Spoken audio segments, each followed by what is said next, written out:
de tourner des vidéos. J'étais au taquet et mon grand-papa est décédé hier, alors c'était une journée un peu difficile et puis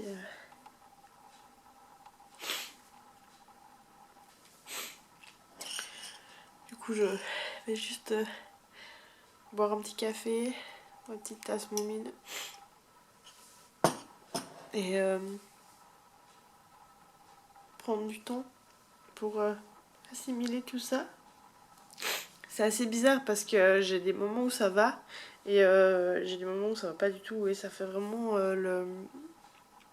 c'est vraiment par vague en fait. C'est difficile parce que j'ai 30 ans et c'est la première fois que je suis face à la mort de quelqu'un de proche. Et mon grand-papa, j'ai grandi avec lui en fait, on vivait dans la même maison et puis il a toujours été là. Et puis même si finalement il parlait pas beaucoup, on n'avait pas... Ouais, je sais pas, on n'a pas eu beaucoup de conversations non plus hyper... je sais pas, hyper meaningful ou quoi. Mais ça reste mon grand-papa et puis c'est dur. Je crois que je réalise pas encore totalement et du coup il y a des moments où ça va. Et après j'ai des moments où je me rends compte et que j'ai des espèces de réalisation un peu... D'espèces de réalisation de me dire bah il sera plus là pour ça ou alors on va plus pouvoir faire ça ou il va plus pouvoir faire ça. Enfin, je pense que ça va prendre du temps hein. Mais je suis contente parce que on a pu aller lui dire au revoir et puis j'ai pu y aller en famille et j'ai pu aller avec mes enfants aussi. Mais ça va aller. Et du coup, je vais pas faire ce que j'avais prévu de faire aujourd'hui, mais je vais boire mon petit café. J'ai mis du sucre et du lait pour une fois. Parce que j'ai besoin de réconfort. Et je pense que je vais aller avancer mon puzzle Harry Potter. Je peux vous montrer ça d'ailleurs. C'est un peu le chenil en ce moment parce que justement on est en train de faire le puzzle au milieu du salon. Et on a Luna qui nous aide beaucoup. Hein. Non, c'est pas vrai, elle nous fait perdre des pièces. Mais c'est pas grave. Hein, Luna, tu fais ça? Oui. Mais du coup, c'est un puzzle Harry Potter. Bon, il est en plein dans le soleil là. Mais c'est tout nouveau, ça vient de sortir. Il y a 8 boîtes de puzzles différents. C'est un par film. Voilà, voilà. Merci Luna, hein, elle fait ça après. Vous voyez? Hein, super. Merci. Et du coup, je vous montre la boîte pour que vous puissiez voir. Donc voilà, ça c'est celui de Harry Potter 2 avec la chambre des secrets. On a déjà fait le 1 et le prochain qu'on va faire, ce sera le 3. Mais d'abord, on va finir de faire le 2. Puis vous voyez, genre là, il y a tout un bord qui est rouge. Et parce que le puzzle, c'est pas... Le puzzle, c'est... Ça, il n'y a pas. Mais c'est vraiment cette image-là. Mais du coup, en rouge, il y a toutes les pièces en rouge à faire. Avec le film numéro 1 de l'école des sorciers, c'était du fond bleu et c'était super difficile. Parce que du coup, il n'y avait plus besoin de chercher en fait les pièces... Ouais, c'était même plus des pièces à chercher qu'est-ce qui va avec quoi. C'était vraiment que des pièces de couleur. Il fallait vraiment trouver... C'était vraiment pénible. Mais du coup, on est en train de faire ça avec mon fils, c'est assez cool. J'aime bien les détails parce que du coup, Harry, il est là et puis il arrive chez les Weasley. Il y a l'horloge des Weasley. Et du coup, c'est ce qu'on est en train de faire en ce moment. Donc, je pense que je vais avancer ça un petit moment en buvant mon café. Mon fils va bientôt rentrer de l'école. Donc, puis après, c'est les vacances. Donc, voilà.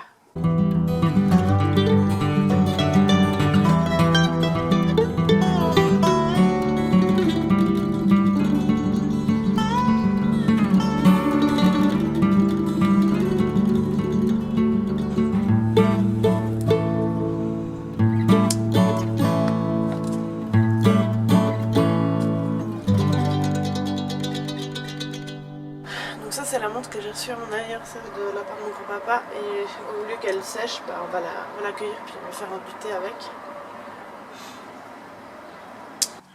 Ça c'est tout ce que j'ai et ça c'est ce qui reste. Je pense que je vais laisser comme ça. Ouais, je vais laisser comme ça puis je pense que d'ici ces prochains jours on pourra finir de couper, mais je me dis ça sert à rien de tout couper en un coup. Autant faire déjà du thé avec ce qu'on a là, et puis d'ici quelques jours de faire un autre thé avec ce qui reste. Et c'est drôle parce que c'est une odeur qui me rappelle beaucoup le jardin et grand-papa. Et du coup je pense que ça va me faire du bien aussi de boire un petit thé et puis de... Ouais, ça va faire du bien.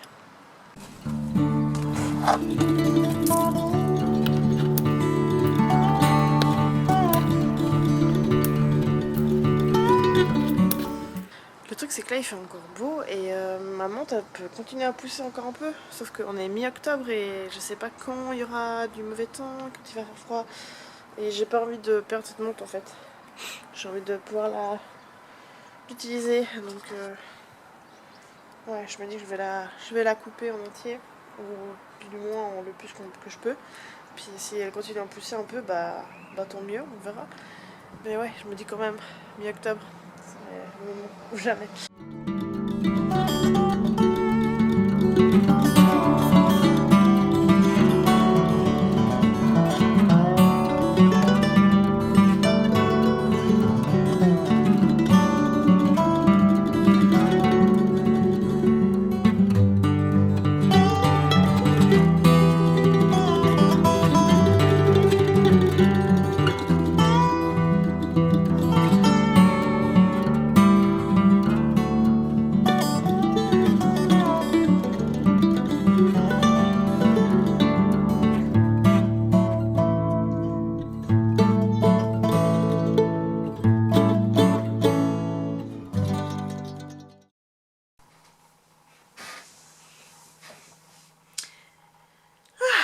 J'espère que vous allez bien. Oh là là. Je sais plus à quoi j'en suis dans mes vlogs de bien-être et tout ça. On est en novembre et donc là ça fait 3 semaines que mon grand-papa est décédé. Et c'est toujours très difficile. C'est beaucoup par vague en fait, cette espèce de deuil un peu. Il y a des moments où ça va, je peux penser à lui sans pleurer. Et il y a des moments où ça me traverse, mais d'une force. Et j'ai l'impression que je peux rien faire pour faire passer ça en fait. Et c'est hyper fort. Et bon, bien sûr, il y a des choses qui déclenchent tout de suite. Enfin, le fait de le voir en photo, ça me déclenche ça énormément rapidement. Mais il y a d'autres choses un peu plus inopinées. Je sais pas, ça pourrait être un oiseau, une fleur ou des choses comme ça. Et pouf, genre j'ai les larmes aux yeux et tout. Quand j'étais petite, à l'école par exemple, j'avais des... Enfin, je veux dire, j'ai déjà connu plein de mes amis ou mes copains d'école comme ça qui avaient perdu leurs grands-parents. Et je veux dire, ok, c'est quelque chose de normal. Enfin, je veux dire, on s'y attend un peu, c'est des personnes âgées et tout ça.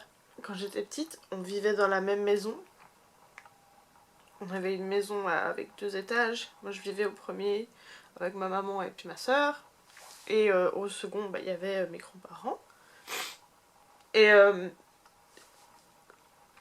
moi, j'ai vécu 20 ans à la maison. Enfin, un peu moins, parce que quand j'étais petite, j'étais pas à la maison. Mais en tout cas, 18 ans avec lui. Et puis, enfin, je veux dire, quand mes parents se sont séparés, au final, lui, je le voyais plus que mon papa.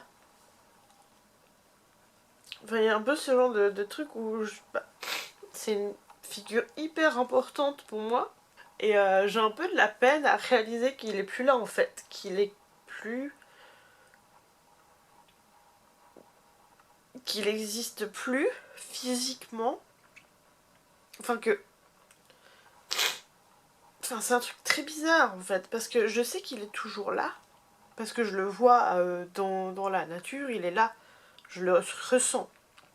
Il est dans mes rêves, il est là, il m'accompagne, ça je sais. Mais physiquement, il est sous terre en fait. Et c'est un truc que mon cerveau, il a beaucoup de peine à comprendre et à assimiler.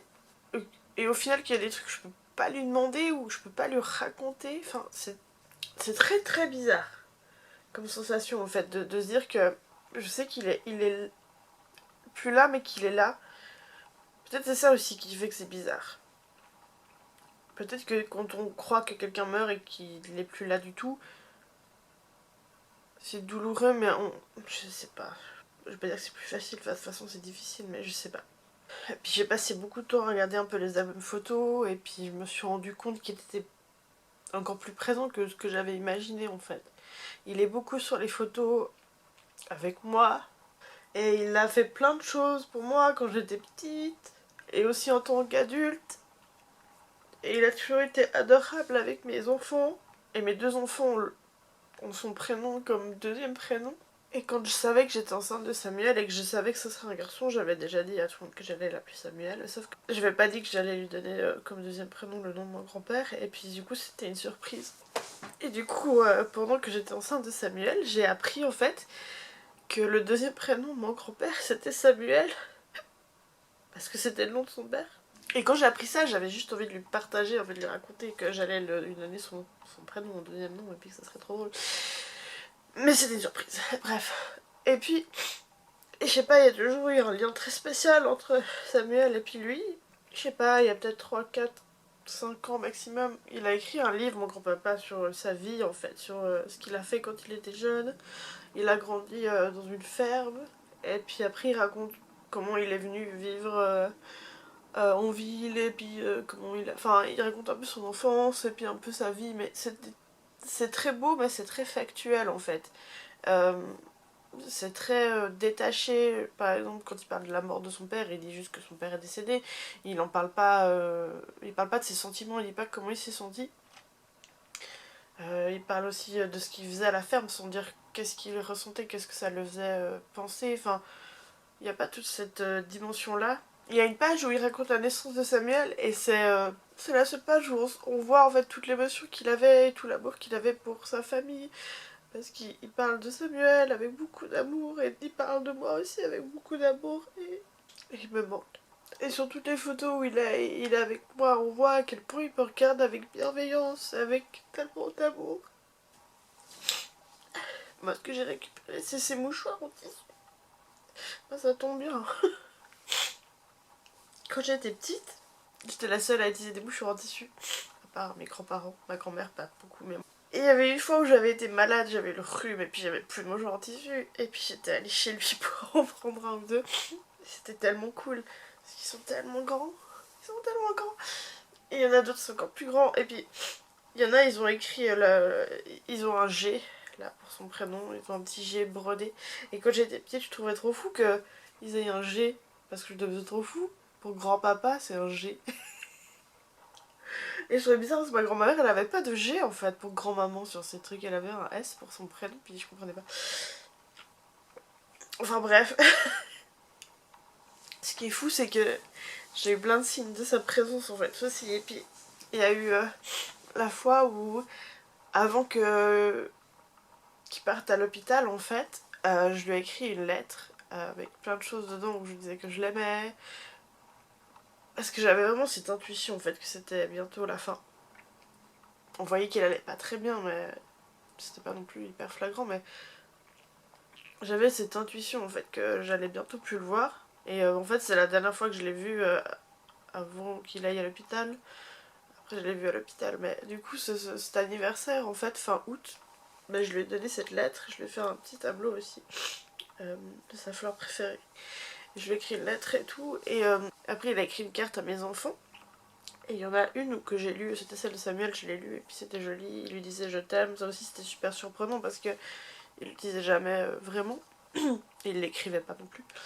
Et en fait, j'avais pas encore vu, je sais pas, mais j'avais pas encore vu la carte que mon autre fils avait reçue. Et donc après le décès de grand-papa, je suis tombée sur la carte que grand-papa lui avait écrite. Et dans la carte, il me disait merci pour la belle lettre, et puis il nous disait qu'il nous aimait. Alors je me dis que c'était un peu une façon de nous dire qu'il nous aimait alors qu'il était plus là. C'était un espèce de message en fait, parce que comme je l'avais pas encore vu cette lettre et que je la lisais après qu'il soit parti, c'était un peu comme s'il me le disait à ce moment-là. Et puis il y a aussi eu une autre histoire que, en fait, quand j'étais petite, mon grand-papa c'était un peu comment dire, c'était un peu la voix de la raison. Tout ce qu'il disait c'était super, enfin, moi j'écoutais tout ce qu'il disait parce que j'ai l'impression qu'il savait plein de choses. Et sauf qu'il m'a fait croire plein de trucs quand j'étais petite. Par exemple, il me faisait croire que les corbeaux, ils appelaient la pluie pour pouvoir venir blanc, parce que certains corbeaux, ils avaient des taches blanches des fois. Et moi, je pensais que c'était parce qu'ils étaient sales, je sais pas. Que du coup, après, au bout d'un moment, les corbeaux, ils devenaient blancs. Enfin, puis après, je trouvais bizarre parce que j'avais jamais vu de corbeau blanc. Bref, ça, je l'ai cru pendant très très longtemps, en fait. Parce que lui, c'était une blague et tout, mais en fait, pour moi, c'est quelque chose que j'ai cru pendant très longtemps. Et il y a eu une fois où... mon grand-père il allait partir en forêt, puis il a dit ah bah je vais juste aller chercher des queues de renard et je reviens. Et du coup moi pendant qu'il était pas là je me suis dit waouh mais grand-papa il va chercher des queues de renard dans la forêt. Enfin c'est fou, genre les renards ils perdent leur queue. Et puis c'est fou parce que ça veut dire que... Enfin, moi j'ai jamais vu de queue de renard par terre mais ça doit être trop beau, je me réjouis trop, je vais pouvoir les caresser, ça va être tout doux. Et puis en même temps je me disais quand même c'est fou, moi je n'ai jamais vu une mais lui il va en trouver plusieurs. Enfin, tu sais, je me disais un peu tout ça. Sauf que grand-papa, il est rentré et c'était pas du tout les queues de renard que je pensais. C'était des végétaux, en fait, des fleurs, des plantes. Je crois qu'il faisait de la tisane avec. Enfin, je sais pas ce qu'il faisait exactement. L'autre jour, j'ai posté sur Instagram cette histoire et puis je racontais un peu tout ça. Et du coup, je voulais vérifier en fait que c'était bien des queues de renard et que c'était bien une plante. Enfin, je voulais voir un peu ce que c'était à la base. Et en fait, c'est de l'amarante. Et c'est une petite pousse rose trop jolie qui est un peu genre en cascade comme ça. Et quelques jours avant, j'avais reçu un bouquet en fait avec des fleurs pour pouvoir justement me... C'était un bouquet de condoléances en fait. Et il y avait des belles fleurs roses, violettes et tout. Et il y avait ce petit truc là, très joli que je savais pas ce que c'était et que j'essayais d'expliquer à ma mère et à ma grand-mère et tout. Puis j'arrivais pas à expliquer. Et en fait, bah, je me suis retrouvée sur Google en train de chercher queue de renard et puis de voir que c'est de l'amarante. Et en fait, c'était exactement ça qu'il y avait dans mon bouquet. Alors il continue à me faire des blagues comme ça quand il est plus là. Enfin, je vous raconte tout ça, mais j'avais envie de vous raconter un peu ma vie en ce moment. Mais en fait, voilà, c'est reparti en couille, hein, désolé. Je pleure beaucoup sur cette chaîne. Mais voilà, c'est aussi ça le deuil en fait. C'est beaucoup de larmes un peu n'importe quand. Bref, je crois que je vais m'arrêter là parce que ça sert pas à grand chose, hein. Et je vous updaterai quand ça ira un peu mieux. Parce que globalement, ça va bien, hein. Enfin, il y a juste ça qui est difficile et d'autres trucs. C'est difficile aussi en ce moment au niveau de ma famille. Mais sinon, ça va. Enfin, je me sens mieux que d'habitude, c'est cool, mais il y a juste, ouais, c'est ça qui fait que c'est difficile, mais sinon, ça va. Bref, allez, on s'arrête là pour l'instant.